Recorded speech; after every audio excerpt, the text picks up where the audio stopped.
Welcome from one two another video.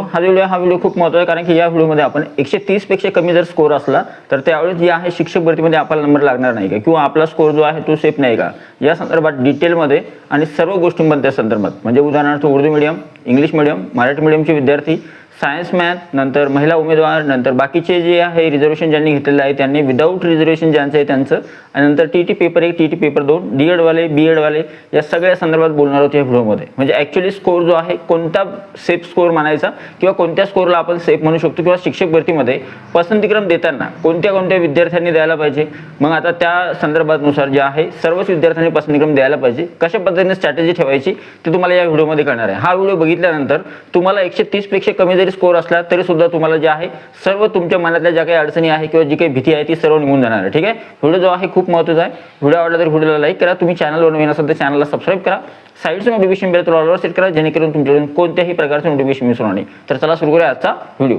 सगळ्यात पहिली महत्त्वाची जी गोष्ट आहे ती अशी आहे, शिक्षक भरतीमध्ये ज्या जागा येतात त्या जागेनुसार जे आहे मेरिट किंवा कट ऑफ जो आहे तो ठरतो.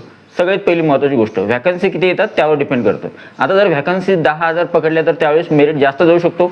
पण जर व्हॅकन्सी 10,000 पेक्षा जास्त व्हॅकन्सी जर आल्या, 12,000, 15,000, 16,000 किंवा 20,000च्या आसपास जर व्हॅकन्सी आल्या तर त्यावेळेस मात्र मेरिट डबलनं जो आहे खाली येऊ शकतो. पहिली महत्त्वाची गोष्ट की व्हॅकन्सी ज्या आहेत त्या खूप महत्त्वाच्या आहे. दुसरी जी महत्त्वाची गोष्ट आहे ती अशी आहे की तुमचा स्कोर जो आहे, तुमची जी कास्ट आहे, कास्टनुसार तुमचा रँक किती आहे ते तर मॅटर करते, पण तुमचा टेट परीक्षेमधला जो स्कोर आहे तो सुद्धा खूप महत्त्वाचा आहे. आता उदाहरणार्थ समजा 130 पेक्षा जास्त मार्क असणारे जे विद्यार्थी आहेत, 140, 150, 160 किंवा 170 किंवा 145 असा स्कोर ज्या विद्यार्थ्यांचा आहे त्या विद्यार्थ्यांना शिक्षक भरतीमध्ये कुठे ना कुठे संधी मिळणार. पण मग 130 पेक्षा कमी स्कोर जर असला तर त्यावेळेस आपल्याला संधी मिळणार नाही का? मिळते. कशी मिळते संधी? फॉर एक्झाम्पल समजा माझा मॅथ आणि सायन्स आहे, सायन्स मॅथ म्हणल्यानंतर मला टी पेपर क्रमांक 2 उत्तीर्ण असावा लागतो. ठीक आहे. आता माझंच एक्झाम्पल घेऊया, किंवा मॅथ आणि सायन्सवाले जे विद्यार्थी आहेत त्यांचं एक्झाम्पल घेऊया. समजा एखादा विद्यार्थी आहे त्याचा स्कोर जो आहे 122 आहे, मग मॅथ आणि सायन्सवाला 122 वाला उमेदवार लागणार नाही का? लागतो. कारण का? 6 ते 8 साठी मॅथ आणि सायन्सच्या व्हॅकन्सीज आहेत, आणि मॅथ आणि सायन्सचे जे विद्यार्थी आहेत किंवा त्यांचं जे प्रमाण आहे ॲज कम्पेअर टू सोशल सायन्सचे विद्यार्थी त्यांच्यापेक्षा, किंवा आर्ट्स फॅकल्टीचे जे विद्यार्थी आहेत त्यांच्यापेक्षा थोडं कमी आहे. मागच्या भरतीमध्ये 2017 मध्ये मॅथ सायन्सचे विद्यार्थी उमेदवार मिळाले नव्हते. 2022च्या भरतीमध्ये 104 वर कट ऑफ होता मॅथ सायन्सचा, आणि यावर्षी जास्तीत जास्त कट ऑफ 114, 115 वर जाऊ शकतो. कशाचा? मॅथ आणि सायन्सचा. मग त्यावेळेस जर 122 किंवा 125 किंवा 120 स्कोअर असला मॅथ आणि सायन्सचा, ते विद्यार्थी सुद्धा सेफ झोनमध्ये आहेत. दुसरी गोष्ट करूया, महिला उमेदवार जे आहेत ते महिला उमेदवारांचा ज्यांचा स्कोर 100च्या समोर आहे, किंवा 110, 112 किंवा 116 किंवा 117 स्कोर आहे, तर अशा विद्यार्थी सेफमध्ये आहेत का? तर हो. कारण की वुमन रिझर्वेशनच्या जागा जास्त असतात. मी अगोदरही सांगितलं तुम्हाला, वुमनसाठी जास्तीत जास्त ठिकाणी विचार होतो वुमन कॅन्डिडेटचा. कारण की पहिली जी हे असते वुमन, समजा एखाद्या कास्टमधली एखादी उमेदवार आहे, ओबीसी कास्टमध्ये एखादी उमेदवार आहे, तर त्या महिला उमेदवाराचा विचार ओबीसी कास्टमध्ये तर होतोच, पण सोबत ओबीसी कास्टच्या ज्या फिमेलच्या जागा आहे त्याच्यासाठी सुद्धा होतो. सोबत ओपनच्या ज्या जागा आहेत त्याच्यासाठी सुद्धा तिचा विचार होतो, आणि ओपनमध्ये फिमेल रिझर्वेशनच्या जागा आहेत त्याच्यासाठी सुद्धा तिचा विचार होतो. म्हणजे फिमेल कॅन्डिडेट जे आहेत त्यांच्यासाठी चांगली ऑपॉर्च्युनिटी असते शिक्षक भरतीमध्ये, ते सुद्धा सेफ झोनमध्ये असतात. आता जास्तीत जास्त सगळ्यात महत्त्वाची गोष्ट करूया की एखाद्याचा स्कोर 80, 90, 100 असला तरी सुद्धा तो शिक्षक भरतीमध्ये लागणार का? 100% लागणार. कोणता विद्यार्थी पहिले अगोदर ऐकून घ्या, कोणता विद्यार्थी लागणार आहे?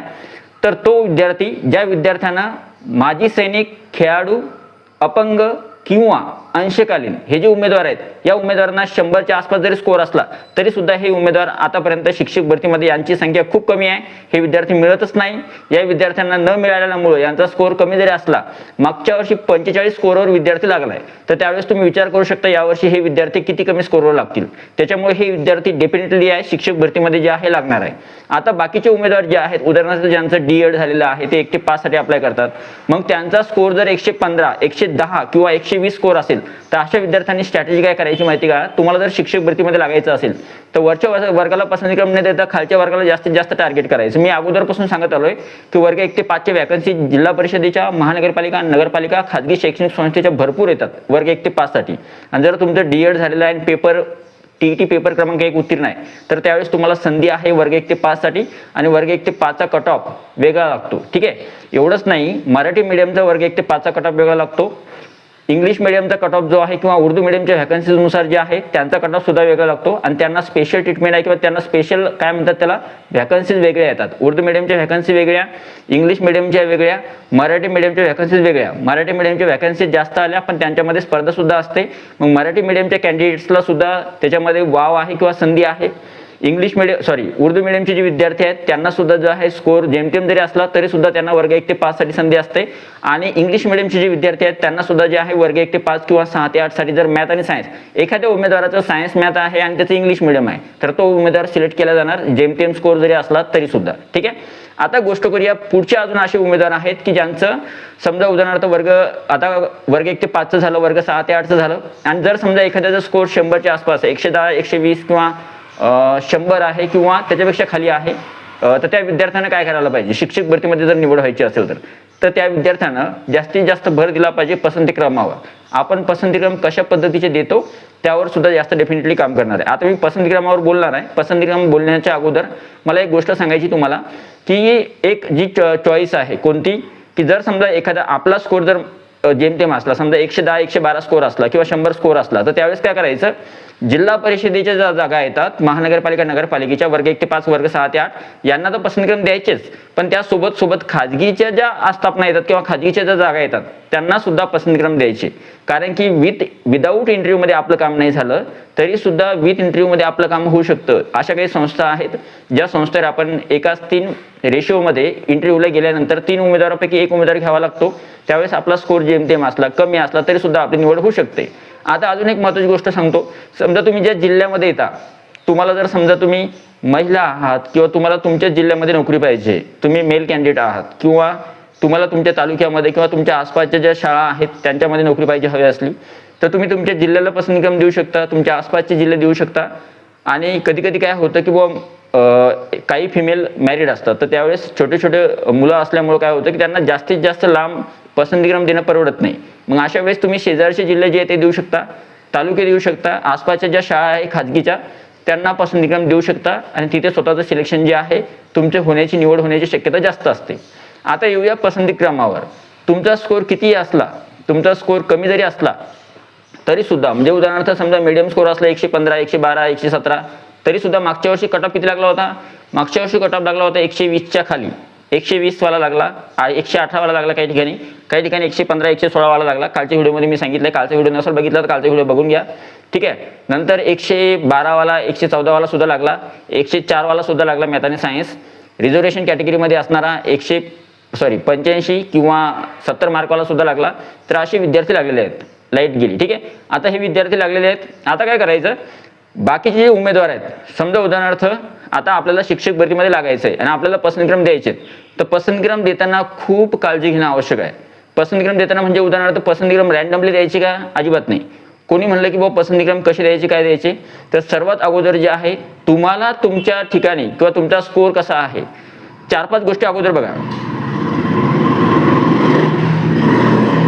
4-5 गोष्टी अगोदर बघा. तुमच्या टेट परीक्षेमधला स्कोर अगोदर बघा किती आहे, तुमची कास्ट कोणती आहे, तुमचं मीडियम कोणतं आहे, तुम्ही कोणत्या क्लासला टार्गेट करणार आहात आणि नंतर तुमचा जिल्हा आणि तुम्हाला कोणकोणत्या ठिकाणी पसंतीक्रम द्यायचे, या सगळ्या गोष्टी व्यवस्थितपणे नमूद केल्यानंतर आणि या सगळ्या गोष्टींचा विचार केल्यानंतर पसंतीक्रम जे आहे किंवा प्रिफरन्स जे आहे ते व्यवस्थितपणे द्या. आणि प्रिफरन्स जर तुम्ही व्यवस्थितपणे दिले, जिथे कमी स्पर्धा आहे, जिथे जास्त कॅन्डिडेट जात नाही किंवा जिथे हाय कॉम्पिटिशन नाही आहे, जास्त उमेदवार स्पर्धा असेल, जास्त उमेदवारांची स्पर्धा असेल किंवा जास्त उमेदवार असतील अशा ठिकाणी पसंतीक्रम देण्यापेक्षा जिथं कमी उमेदवार असतील, कमी स्पर्धा आहे, कमी व्हॅकन्सीज आहेत पण तिथं कॉम्पिटिशन कमी आहे, दुर्गम भाग आहे, वाडी वस्ती आहे किंवा महाराष्ट्राच्या कोणत्याही जिल्ह्यामध्ये तुम्ही जर जायला तयार असाल तर काही जिल्ह्यामध्ये विद्यार्थी जात नाहीत, चंद्रपूर, गडचिरोली, सिंधुदुर्ग, रत्नागिरी, रायगड, अशा ठिकाणी तुम्ही पसंतीक्रम देऊ शकता. म्हणजे जेणेकरून काय होईल की तुमचं शिक्षक भरतीमध्ये निवड होऊ शकते. ठीक आहे. आणि आता सगळ्यात शेवटचा मुद्दा जो आहे तो, मला 100 जरी स्कोर असला तरी सुद्धा मी पसंतीक्रम देणार. मी शिक्षक भरतीमध्ये लागणार किंवा नाही लागणार तरी सुद्धा माझी जिम्मेदारी अशी आहे की मी शिक्षक भरती किंवा शिक्षक अभिज्ञता आणि बुद्धिमत्ता चाचणी परीक्षा दिली आहे. मग त्यावेळेस माझा हक्क हा आहे किंवा माझी जिम्मेदारी अशी आहे की मी शिक्षक भरतीमध्ये लागणार किंवा नाही लागणार हे केव्हा ठरणार, हे ठरणार ऑफिशियल डेटानुसार. ज्यावेळेस शिक्षक भरती प्रक्रियेची निवड प्रक्रिया होते त्यानुसार माझी निवड होणार किंवा नाही होणार ही नंतरची प्रक्रिया आहे, पण माझं काम आहे की पसंतीक्रम देणे. म्हणजे उदाहरणार्थ एखाद्या उमेदवाराला 75 स्कोर आहे किंवा 85 स्कोर किंवा 100 स्कोर आहे, मग त्या उमेदवारांना पसंतीक्रम द्यायचे नाही का? अजिबात नाही, त्या उमेदवारांना पसंतीक्रम द्यायचे. शिक्षक भरतीमध्ये कोणता उमेदवार लागेल हे सांगता येत नाही. त्याच्यामुळं डेफिनेटली सर्वांनी जेवढे काही अभ्यर्थीधारक असेल 2,11,308 उमेदवारांनी परीक्षा दिली, 1,70,000 उमेदवार उरलेले आहे. आता त्या 1,70,000 उमेदवारांपैकी सर्वच उमेदवारांनी पसंतीक्रम 100% द्यायला पाहिजे. असे कोणतेही उमेदवार नाही, तुमचा स्कोर कमी जरी असला, तुमचा स्कोर जेमतेम असला किंवा मिडियम असला किंवा जास्त स्कोर असला तरी सुद्धा सर्वांनी पसंतीक्रम द्या. भीती मनामध्ये ठेवू नका की आपला नंबर लागेल किंवा नाही लागणार. काय होईल, जास्तीत जास्त नंबर नाही लागणार, पण जर तुमच्या मार्क्सपेक्षा खाली कट ऑफ आला तर त्यावेळेस तुम्हाला हा पश्चाताप व्हायला नको की आपण जर पसंतीक्रम दिले असते तर आपली निवड सुद्धा झाली असती. त्याच्यामुळं पसंतीक्रम देणं जे आहे खूप महत्त्वाचं आहे. तुम्हाला सर्वांना पसंतीक्रम द्यावे लागतील. आणि या सगळ्या गोष्टी क्लिअर झाल्यानंतर, मी सगळ्या गोष्टींबद्दल बोललोय, या सगळ्या गोष्टी बघितल्यानंतर आता तुम्हाला विश्वास पटला असेल की शिक्षक भरतीमध्ये कोणताही candidates as per your qualification, as per your test score, as per your medium, as per your caste, या सगळ्या गोष्टी आणि ॲज पर व्हॅकन्सीज या सगळ्या गोष्टी विचारात घेतल्यानंतर जो आहे तुमची निवड होणार किंवा नाही होणार आणि तुमचं सिलेक्शन जे आहे ते ठरतं. तर आय होप, आणि ॲज पर प्रिफरन्स या सगळ्या गोष्टी बघितल्यानंतर सगळ्या गोष्टी होतात. तर आय होप हा जो व्हिडिओ आहे किंवा ही जी इन्फॉर्मेशन आहे तुम्हाला आवडली असेल आणि 130 पेक्षा कमी स्कोर असणारे विद्यार्थी सुद्धा जो आहे सेफ असणार आहे. ठीक आहे, कशा पद्धतीनं, पण काही त्याला मर्यादा आहेत त्यानुसार. तर आय होप हा जो व्हिडिओ तुम्हाला आवडला असेल. व्हिडिओ आवडला तर व्हिडिओला लाईक करा. शिक्षक भरती संदर्भात पवित्र पोर्टल टेट परीक्षा किंवा टीईटी परीक्षा संदर्भात माहितीसाठी चॅनलला सबस्क्राईब करा. हा व्हिडिओ तुम्हाला आवडला असेल तर व्हिडिओला जास्तीत जास्त हाईप करा. हा व्हिडिओ जास्तीत जास्त शेअर करा सर्व अभ्यर्थीधारकांपर्यंत, कारण की जास्तीत जास्त उमेदवार जर विचार करतायत की आपण सेफ आहोत किंवा नाही, त्यांच्यापर्यंत हा व्हिडिओ नक्की पोहोचवा. व्हिडिओ आवडला तर व्हिडिओला लाईक करा, चॅनलला सबस्क्राईब करा. भेटूया पुढच्या व्हिडिओमध्ये. तोपर्यंत व्हिडिओ बघितल्याबद्दल थँक्यू सो मच. आणि तुमचा जो स्कोर आहे किंवा तुमचं जे तुमचे जे अभिप्राय आहे किंवा तुमची जी अडचण आहे ती कमेंट बॉक्समध्ये नक्की नोंदवा. Thank you so much. Take care.